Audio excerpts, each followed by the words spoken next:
50 लाख जो बहुजन समाज के बहादुर योद्धा, उनके साथ संवैधानिक शपथ अब महाअभियान हम लोग चला रहे हैं। और लगातार जो है संविधान विरोधी ताकतें सर भी उठा रही हैं, तो उनको मुंहतोड़ जवाब देने के लिए मुझे ऐसा लगता है कि हमें एक बड़ी तैयारी करनी है। तो वह बहुत बड़ी बड़ी घोषणाएं जो हैं भविष्य को लेकर जो आजाद समाज पार्टी ने तैयारी की, वो उस मंच से होंगे, आप सबको अच्छा लगेगा। भाई जो 26 तारीख की संविधान दिवस का रैली आपने आयोजन की है, क्या ये पूरे देश भर से हो रही है, और ये संविधान दिवस पे क्या आप ये कर रहे हैं? देखिए, ये जो महासम्मेलन है, जो संविधान दिवस पर संवैधानिक अधिकार बचाओ, भाईचारा बनाओ महासम्मेलन जो मुजफ्फरनगर में हो रहा है, जीआईसी ग्राउंड में, ये पूरे देश का कार्यक्रम नहीं, ये उत्तर प्रदेश के 3 मंडलों का कार्यक्रम है। क्योंकि इससे पहले जब प्रबुद्ध जन सम्मेलन हुए, मुस्लिम संवाद का कार्यक्रम हुआ, तो हम लोगों ने हर मंडल में जाके कार्यक्रम किया था। अब ये 3 मंडलों का संयुक्त कार्यक्रम है। पहला कार्यक्रम सहारनपुर, मेरठ और मुरादाबाद मंडल का है। इसमें इसी मंडल के कार्यकर्ता, पदाधिकारी और वहां के जो बहुजन समाज के योद्धा हैं जिन्होंने लंबे समय संघर्ष किया, वो शामिल होंगे, बहनें, माएं, बड़े बुजुर्ग, नौजवान साथी। और क्योंकि इसके साथ एक अभियान हम लोगों ने शुरू किया है संविधान दिवस के अवसर पर, 50 लाख जो बहुजन समाज के बहादुर योद्धा, उनके साथ संवैधानिक शपथ अब महाअभियान हम लोग चला रहे हैं। तो जो लोग रैली स्थल पर आ जाएंगे वो तो वहां पर, लेकिन जो लोग नहीं आ पाएंगे उनके मन में भी चिंता थी कि हम कैसे जुड़े। क्योंकि अक्सर आप देखो जो बड़ी रैलियां हुई उनमें पूरे देश के लोग शामिल हुए, चाहे वो दिल्ली में हुई हो, चाहे गुरु घर का जो दिल्ली में जो सदगुरु रविदास जी वहां गुरु घर था वो तोड़ दिया था, चाहे एनआरसी को लेकर प्रोटेस्ट हुआ था, चाहे 21 तारीख में जो प्रोटेस्ट हुआ था वो पूरे देश भर का था। तो वो लोग इससे इस तरह जुड़ सकते हैं कि 3 बजे का समय हम लोगों ने निश्चित किया है कि हम लोग संविधान की प्रस्तावना की शपथ पढ़ेंगे और एक संकल्प लेंगे संविधान की रक्षा का और उसको लागू कराने का। क्योंकि जिस तरह से संविधान के खिलाफ मुहिम चल रही है, तो ऐसे में हम लोगों की चुप्पी संविधान विरोधी ताकतों को बल दे रही है। और जब तक आजाद समाज पार्टी, भीम आर्मी, चंद्रशेखर आजाद है, तो संविधान विरोधी ताकतें गलतफहमी ना पालें, वो कमर कस लें। क्योंकि अब संविधान की रक्षा के लिए हम लोगों ने सड़क का संघर्ष शुरू कर दिया। उसका पहला जो पड़ाव है वो 26 नवंबर 2025 को संवैधानिक अधिकार बचाओ, भाईचारा बनाओ महासम्मेलन में देखने को मिलेगा। सर, मेरा नाम सुमित कुमार, भारत दस्तक चैनल से। आप संविधान बचाने के लिए एक महारैली कर रहे हैं, लेकिन आपने ये भी देखा होगा कि लगातार कुछ बाबा है हमारे देश में जो हिंदू राष्ट्र बनाने के लिए बड़ी बड़ी यात्राएं कर रहे हैं, हजारों किलोमीटर की। तो आपको लगता है कि ये संविधान के हिसाब से सही है? देखिए, एज ए लॉयर और एक रिस्पॉन्सिबल नागरिक होने के नाते मैं ये स्पष्ट कर दूं कि भारतीय संविधान ने जो संविधान के मूल्य हैं और संविधान का जो स्वरूप है वो सेकुलर रखा है। तो भारतीय संविधान के रहते ये देश कभी भी कोई धार्मिक राष्ट्र नहीं बन सकता है। और जो इस तरह का कार्य कर रहे हैं वो संविधान विरोधी कार्य कर रहे हैं, सरकार को उन पर सख्त कार्रवाई करनी चाहिए। लेकिन क्योंकि ये संविधान, ये जो कार्य जिसकी जिक्र आप कर रहे हैं धार्मिक राष्ट्र बनाने का, सरकार के देखरेख में चल रहा है, इसलिए ऐसे बाबाओं पे कोई कार्रवाई नहीं हो रही। भैया उसमें भैया मैं अर्जुन समोलिया नैतिक टीवी से, जैसे इसमें जो यात्रा निकल रही है बाबा की, तो उसमें तो दिल्ली की सीएम रेखा गुप्ता हो या एमपी के सीएम मोहन यादव हो, तो ये सब शामिल हो रहे हैं। तो फिर ऐसे कैसे कार्य? आपने देखा उसमें वही लोग शामिल हो रहे हैं जो इस विचारधारा को, इस एजेंडे को अपना एजेंडा मानते हैं। हालांकि मैं आपसे भी आग्रह करूंगा कि आप संविधान विरोधियों की यात्रा का प्रचार ज्यादा ना करें, क्योंकि आप लोग भी लगातार उनको दिखा के उनका प्रचार करें। उनके एजेंडे को अक्सर जो है कोई भी कार्य होता है उसकी आलोचना भी एक बार उसको बल देती है। जब आपके विरोधी जो हैं आपके कार्यक्रम को का प्रचार करते हैं तो वो आप कभी कभी वो आपका नुकसान नहीं करते, आपका फायदा करते हैं। तो हमारे साथियों को चाहिए, जो संविधान को मानने वाले लोग हैं, मीडिया के साथी, उनको चाहिए कि संविधान विरोधी किसी भी कार्य को ना दिखाएं, उसको इग्नोर करें। हालांकि उसके खिलाफ जमीनी स्तर पर अपनी तैयारी को मजबूत रखें। भैया मेरा नाम देवराज, मेरा चैनल आजाद दस्तक टीवी। मेरा सवाल ये रहेगा, जैसे 26 तारीख का आपने बोला 50 लाख लोग वहां पहुंचेंगे, तो भीम आर्मी और आजाद समाज पार्टी की तरफ से कितने संसाधन दिए जा रहे हैं? नहीं, वहां नहीं पहुंचेंगे 50 लाख लोग। मैं यही आपको समझा रहा हूँ। जैसे ये 50 लाख संविधान शपथ महाअभियान की घोषणा की तो देश भर के लोगों के मन में बेचैनी हुई कि शायद हमको भी जाके हिस्सा बनना है। जी इसलिए उनको ये कहा गया कि 26 नवंबर को वो 3 बजे अपने जिले में, अपने गांव में, अपने ब्लॉक में, अपनी तहसील में, अपने विधानसभा क्षेत्र में, अपने मंडल में, अपने प्रदेश में ही कोई कार्यक्रम आयोजित करके, और वहां जो ये पहली बार है भारत में कि 50 लाख लोग संविधान की शपथ लेंगे, संविधान की प्रस्तावना की, ये संविधान विरोधियों को एक जोरदार जवाब है उनके जो जितने भी वो हथकंडे अपना रहे हैं संविधान कमजोर करने के, तो वो वहीं पे अपने यहाँ रह के जो है संविधान की शपथ लेंगे। और ये एक तरह का जो है आजाद समाज पार्टी का इन 3 मंडलों में किस तरह का संघर्ष और भीम आर्मी का है, ये भी उसका भी शक्ति प्रदर्शन है। तो बाकी लोग अपने अपने प्रदेशों में, जैसे जम्मू के लोग अपने प्रदेश में, हरियाणा के लोग अपने प्रदेश में, पंजाब के लोग अपने प्रदेश में, राजस्थान, मध्य प्रदेश के लोग, तमाम जितने प्रदेश हैं, और उत्तर प्रदेश के भी जो बाकी मंडल हैं जिनको नहीं बुलाया गया, वो सब लोग अपने अपने मंडल में, अपने जिलों पे, उनको तो बेकायदा सूचना दी गई है कि वो कार्यक्रम करके वहीं 3 बजे खड़े होकर संविधान की प्रस्तावना की शपथ जो है हम लोगों के साथ में, इधर हम लोग लेंगे मंच से, उधर वो लोग अपने अपने स्थान पे खड़े होके, और फिर उसकी वो वीडियो और फोटो बना के भी बताएं, जिससे संविधान विरोधियों को पता लगे कि बाबा साहब अम्बेडकर के संविधान की रक्षा करने वाले कितने लोग अभी भी संघर्ष कर रहे हैं और वो मैदान में है। भैया मेरा नाम अरुण कुमार है और मैं Arun Oberoi blog YouTube channel से हूँ। मेरा सवाल है कि बाबा साहब ने जिसमें बौद्ध धर्म अपनाया था, करोड़ों में तथे कि उसमें भीड़ हुई थी, वहीं पर आज़ाद समाज पार्टी के मुखिया चंद्रशेखर आज़ाद जी 2 लाख जो है 26 तारीख को मुजफ्फरनगर लोग पहुंचेंगे और 50 लाख से ज़्यादा पूरे देश में संविधान की शपथ लेंगे, तो ये भारत में जो एक नया इतिहास लिखने जा रहे हैं, सर इससे क्या कहें? देखिए, होता ये है कि समाज अपने लीडर को फॉलो करता है। अगर उनका लीडर मनुवाद के पीछे घूम रहा है तो समाज भी मनुवाद को बुरा नहीं मानता, उस मनुवाद के पीछे चल पड़ता है, क्योंकि वो अपने लीडर का जो है अनुसरण करता है। जब बाबा साहब ने बौद्ध धर्म की दीक्षा की ली तो बाबा साहब को मानने वाले करोड़ों अनुयायियों ने अपने मन में बौद्ध धर्म के प्रति विश्वास और विचार पक्का किया कि उनको इस धर्म के साथ चलना है। उसी तरह से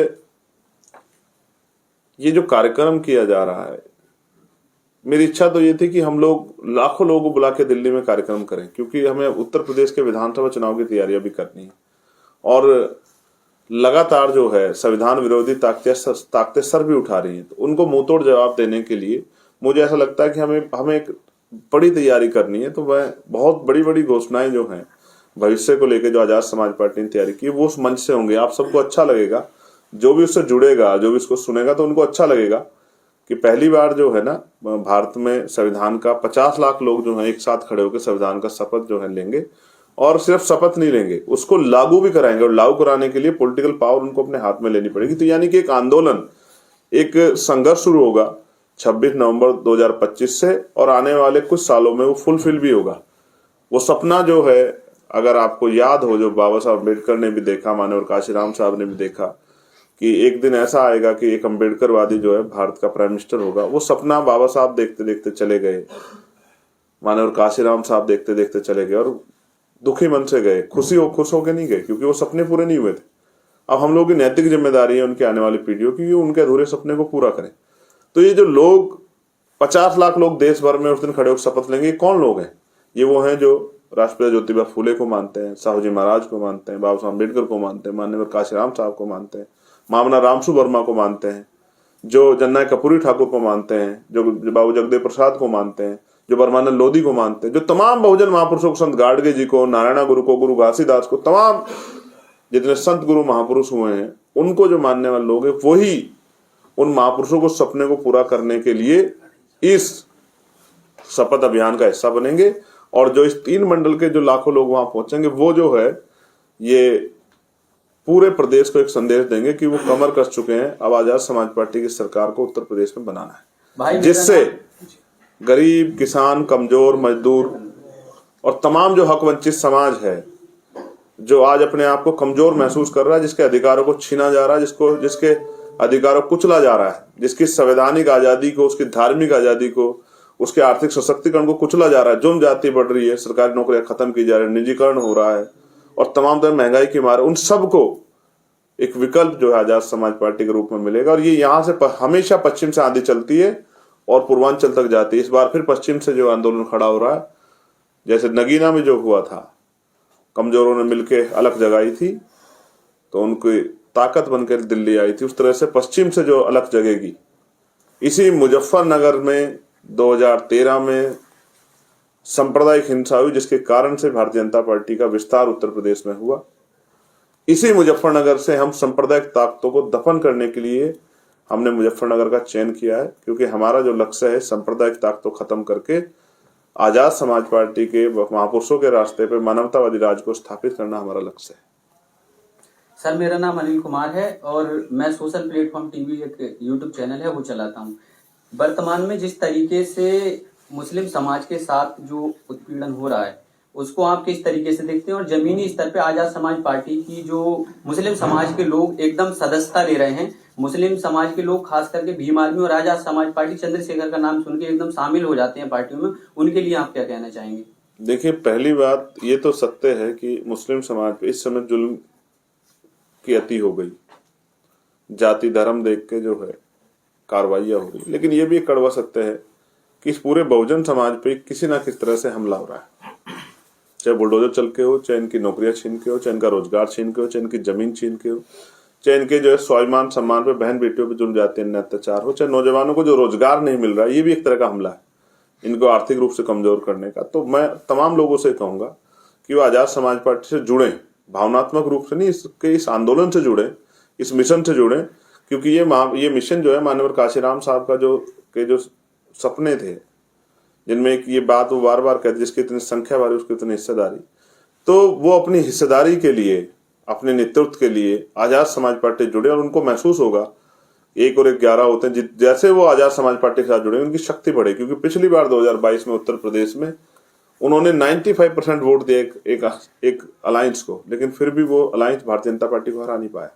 तो जो नगीना में हुआ है, अगर इसी पैटर्न को प्रदेश भर में अगर जो है कमजोर वर्ग के लोग मिलजुल के इसको आगे बढ़ा लें, तो मैं लिख के देता हूं कि भारतीय जनता पार्टी 100 सीटें भी उत्तर प्रदेश में नहीं पकड़ पाएगी और फिर कमजोरों की ताकत बनेगी।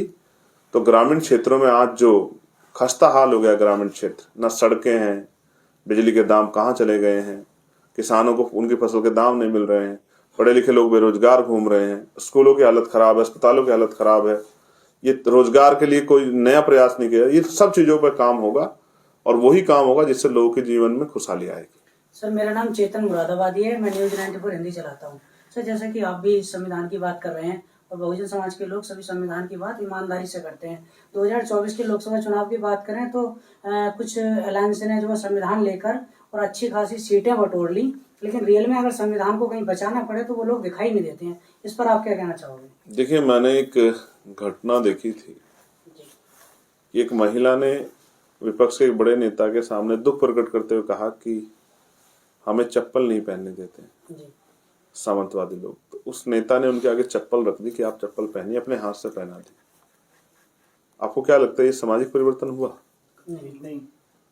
आपके पास आपको चप्पल कोई नहीं पहने दे रहा और मैंने अपने घर से आपको चप्पल पहना दी, ये कोई सामाजिक परिवर्तन नहीं। सामाजिक परिवर्तन कब होगा? जब उन चप्पल को पहनने घूम के अपने क्षेत्र में आजादी और स्वाभिमान सम्मान के साथ जीवन जीने का अवसर उन परिवारों को मिलेगा। मैं जो कह रहा हूं, संविधान की शपथ लेना, संविधान को लेकर घूमना एक बात है, लेकिन संवैधानिक मूल्यों का पालन करना ये दूसरी बात है। तो आजाद समाज पार्टी का जो निर्माण हुआ है वो संविधान की रक्षा के लिए हुआ है। भीम आर्मी का जो निर्माण हुआ है वो संविधान की रक्षा के लिए हुआ। और आप जानते हैं, आपने देखा भी होगा, देश भर में जहां भी किसी गरीब कमजोर की तरफ कोई अन्याय की आवाज उठती है तो कौन सबसे पहले खड़ा होता है? पुलिस से पहले कौन जाता है? कौन है वो जो अपनी जान की परवाह नहीं करता? कौन है जो है लाठियां खाता है? कौन है जो जेल जाता है? कौन है जिसके अंदर कोई लालच नहीं, जिसको तनख्वाह नहीं मिलती है? ऐसे तो तनख्वाह मिलने वाला भी काम नहीं करता जैसे ये गरीब युवा जो है भीम आर्मी का, जो जाके लड़ाई लड़ता है। तो मैं आपको विश्वास दिलाता हूं, हम किसी की आलोचना नहीं कर रहे हैं, लेकिन कहते हैं ना, काशीराम साहब कहते हैं दूसरों के महलों से अच्छी होती है अपनी झोपड़ी। हमारे लोग दूसरे के महलों में पिछलग्गू ना बने, दूसरों के महलों में जाके उनके दरवाजे पे ना बैठे। अपनी जो कमजोर अभी घर है आजाद समाज पार्टी, उसको जो झोपड़ी मान के अपने घर में इज्जत से बैठे, वहां वो मालिक है। और जब राजकाज बनेगा तो यही झोपड़ी जो है ना, यही झोपड़ी लोगों के आंसू पूछने का काम करेगी। यही झोपड़ी जो है लोगों को उनके हक अधिकार दिलाने का काम करेगी, उनके जीवन में परिवर्तन करेगी। सर, मेरा नाम अर्जुन नायक है। मैं मध्य प्रदेश के ग्वालियर संभाग से शिवपुरी जिले से आता हूँ। वहां पर आजाद समाज पार्टी के कद्दावर नेता हैं दामोदर यादव। यस। आज उनका जो है संविधान समर्थन में और पाखंडवाद के खिलाफ आंदोलन था, जिसको प्रशासन ने निरस्त कर दिया है। आए दिन आजाद समाज पार्टी या भीम आर्मी द्वारा कार्यक्रम किए जाते हैं, पर प्रशासन उन पर जो है आंदोलन को निरस्त कर देती है, परमिशन निरस्त कर देती है। इस पर आप क्या कहना चाहते हैं? आपको याद होगा कि एक लंबा समय ऐसा बीता है मेरे जेल से आने के बाद, जब भी कहीं हम लोग कार्यक्रम करते थे पहले परमिशन हो जाती थी, एक दिन पहले कैंसिल कर दी जाती थी, और हम जिद करते थे तो हमारे कार्यकर्ताओं पे, हमारे साथियों पे, हमारे नेताओं मुकदमा कर दिया जाता। इसीलिए हमने बाबा साहब अम्बेडकर के विचार को जो है घर घर तक पहुंचाने के लिए महापुरुषों के हमने राजनीतिक दल बनाया था। ये राजनीतिक दल की परमिशन कैंसिल नहीं की जा सकती। हम कोशिश करेंगे कि जो अन्याय के खिलाफ आवाज वहां से उठी बहुजन एकता की, वो और मजबूत हो। मैं 26 की रैली से फ्री हो जाऊं तो उधर जो संविधान विरोधी जो आवाज सर उठा रहे हैं उनसे भी जो है उनका भी ध्यान रखा जाएगा। मेरा नाम निरंजन सिंह है और बहुजन साथी चैनल चलाता हूं। बहुजन समाज खासकर 14 सालों से 14 सालों से सत्ता से दूर है। क्या 2027 में बहुजन समाज सत्ता में भागीदारी करेगा? देखिए, मैं भविष्यवाणी तो नहीं करता हूँ निरंजन साहब, लेकिन मैं अपनी मेहनत पे बड़ा भरोसा रखता हूँ और आपको मैं बहुत विश्वास से कह रहा हूँ, ये जो गरीब कमजोर समाज है ना, ये स्वाभिमानी बहुत है। बस इसको समझाने की देर है। ये कौन है? ये वो है जो सुबह 9 बजे से काम करता है और शाम तक 5-6 बजे तक काम करता है, जो बीमार कम होता है। पता है आपको क्यों होता है? क्योंकि इतना पसीना उसके शरीर से निकलता है, वो इतनी मेहनत करता है। तो ये बड़ा अपने आप को स्वाभिमान से जिंदा रखने के लिए तमाम तरह के प्रयास करता है। इसको जगाने की देर है। हम लोग एक जन जागरण अभियान चला रहे हैं लोगों को जागरूक करने का, और मेरा विश्वास है हम लोग उत्तर प्रदेश की लोकसभा चुनाव में 2 सीटों पे लड़े, परिणाम आजाद समाज पार्टी के फेवर में रहे। लेकिन अब हम तैयारी पूरे उत्तर प्रदेश में कर रहे हैं, और मैं आपको विश्वास दिला कहता हूं, परसों जब 26 में बहुजन समाज के लोग जीआईसी ग्राउंड में आएंगे और 12 बजे जब सूर्य की धूप उनके ऊपर लगेगी, तो आप मेरी बात को याद रखना, लखनऊ और दिल्ली में बैठे नेताओं को शायद रात में नींद ना आए, लेकिन एक बहुत बड़ा समाज ऐसा है जिसको नींद भी आएगी और जो उस दिन भरपेट खाना भी खाएगा, जो पिछले 14 साल से इंतजार कर रहा है। 2027 में तो 15 साल हो जाएंगे। राम जी का वनवास भी 14 साल का था, लेकिन काशी राम के बच्चों का वनवास तो 15 साल का हो जाएगा। तो अब जिम्मेदारी ये बैठती है काशी राम साहब के अनुयायियों की उस 15 साल के वनवास को भी काटे। तो मैं आपसे वादा करता हूं, और हम लोग बहुत मेहनत करेंगे। भीम आर्मी आजाद समाज पार्टी के एक कार्यकर्ता नेता मेहनत भी बहुत कर रहा है कि वो 2027 में सत्ता का जो है ये सूखा खत्म करे और उत्तर प्रदेश में गरीबों की ताकत बने, उनकी सरकार है। आप जानते हैं, मैं गांव में जाता हूं, कितने ऐसे नौजवान मिलते हैं जो एमएससी हैं, बीएड हैं, बीटीसी हैं, बीटेक हैं, एमटेक हैं, लेकिन कहीं नौकरी रोजगार नहीं, कोई पूछने वाला नहीं। पॉलिटेक्निक है, आईटीआई किए हुए हैं, और मजबूरी में किसी तरह से अपने आप को इस भरोसे संभाले हुए कि कल आजाद समाज पार्टी ताकत में आएगी तो संवैधानिक दृष्टिकोण से काम करेगी, ईमानदारी से काम करेगी, और हम जैसे नौजवानों को रोजगार मिलेगा। और मैं उन तमाम भाइयों को विश्वास दिलाना चाहता हूँ। मैं गरीब परिवार में जन्मा हूं। मेरे पिताजी, हम एक मिडिल क्लास फैमिली के लोग हैं। मेरे पिताजी टीचर थे। हमने गरीबी को बड़े करीब से देखा है, अभाव को देखा भी है, देखते भी आए हैं और समझते भी हैं। जैसे आज बहुत सारे बहुजन यूट्यूबर्स हैं जो हमारे खाटी पत्रकार जिनको मैं कहता हूं, उनके पास बहुत साधन नहीं है। वो किस तरह से रैलियों में पहुंचते हैं, कोई बस से, कोई ट्रेन से। बड़े बड़े मीडिया वाले तो आ जाते हैं फ्लाइट से, बड़े बड़े होटल्स में रुकते भी है, लेकिन वो कैसे अपना समय काटते। इस तरह आजाद समाज पार्टी का संघर्ष का समय है। ये संघर्ष का समय सिर्फ आजाद समाज पार्टी कार्यकर्ताओं को ताकत नहीं देगा, ये पूरे बहुजन समाज को ताकत देगा उत्तर प्रदेश में, जैसे ये आंदोलन मजबूत होगा। भैया मैं और 27 में मैं आपको विश्वास दिलाता हूं, इसका उदाहरण आपको 2026 के त्रिस्तरीय पंचायत चुनाव में देखने को मिलेगा। कि ग्रामीण क्षेत्रों में कितना बड़ा बदलाव हुआ है 2024 के लोकसभा के परिणाम के बाद, कि लोगों के अंदर ये भाव मन में स्थान बना चुका है कि हमें आजाद समाज पार्टी को ताकत देनी है। हमने बाकी पार्टियों को, पुराने जो हमारे आंदोलन थे, दल थे, उनको हमने बहुत आजमा लिया। अब हमें एक मौका चंद्रशेखर आजाद को, आजाद समाज पार्टी को देना है बाबा साहब के अधूरे काम को पूरा करने के लिए, साहब के अधूरे काम को पूरा करने के लिए। उम्मीद है वो मौका मिलेगा। भैया मैं अर्जुन सिमोलिया, नैतिक टीवी से। जैसा कि आपने कहा कि 2027 में सरकार बनाएंगे, तो अन्य पार्टियां उनके पास काफी ज्यादा संसाधन है और पैसे या पावरफुल है पहले से, तो आप कैसे मुकाबला करोगे मतलब उनका? तो हम अपने छोटे छोटे साधनों से उनका मुकाबला करेंगे। और आप एक चीज जानो, ये लोकतंत्र है, जब जनता जागरूक हो जाती है तो बड़े बड़े किले ध्वस्त हो जाते हैं। वोट से राज बदलेगा, डंडे से नहीं बदलेगा, लाठी से नहीं बदलेगा, गाड़ी घोड़े से नहीं बदलेगा, वोट से बदलेगा। वोट डालने में कोई पैसा नहीं खर्च होता, बस जागरूक करने की देर है। लोगों को जागरूक करना है। और मैं जानता हूँ ये बहुजन समाज बड़ा स्वाभिमानी समाज है। एक बार ठान लेता, साहब ने कहा था ना, मान लो तो हारो, ठान लो जीत। एक बार ये मन पक्का कर ले तो फिर इनका मुकाबला कोई राजनीतिक दल नहीं कर सकता, क्योंकि उन राजनीतिक दल पे तो वो तो पैसे में कार्यकर्ता तैयार करते हैं। ये तो इतना स्वाभिमानी कि पैसे दे के नेता तैयार करता है। एक नेता तो, एक कार्यकर्ता तो आपके सामने बैठा है जिसको चुनाव लड़ाया समाज ने पैसा दे दे के। भले उनके पास अपने घर के लिए पैसे नहीं थे, लेकिन उन्होंने मुझे पैसा दिया चुनाव लड़ने के लिए। इसलिए मैं आपसे कह रहा हूं कि हम जन जागरण अभियान चलाएंगे। और मैं आपको विश्वास दिलाता हूँ 26 तारीख में संविधान दिवस पर जो घोषणाएं होंगी वो भारत की राजनीति में और इवन उत्तर प्रदेश की राजनीति में तो भूचाल ला देंगी। मेरी बात को आप याद रखना। और सारी मनुवादी ताकतें लगेंगी इस रैली को विफल करने में। और 26 तारीख के बाद आजाद समाज पार्टी के खिलाफ प्रोपगंडा साजिशें करने में सारे मनुवादी दल लगेंगे, लेकिन कोई कुछ नहीं बिगाड़ पाएगा, क्योंकि इस दल पे महापुरुषों का बड़ा आशीर्वाद है।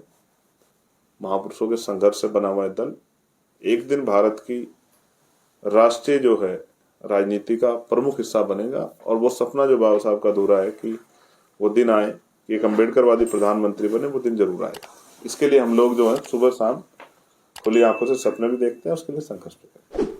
धन्यवाद।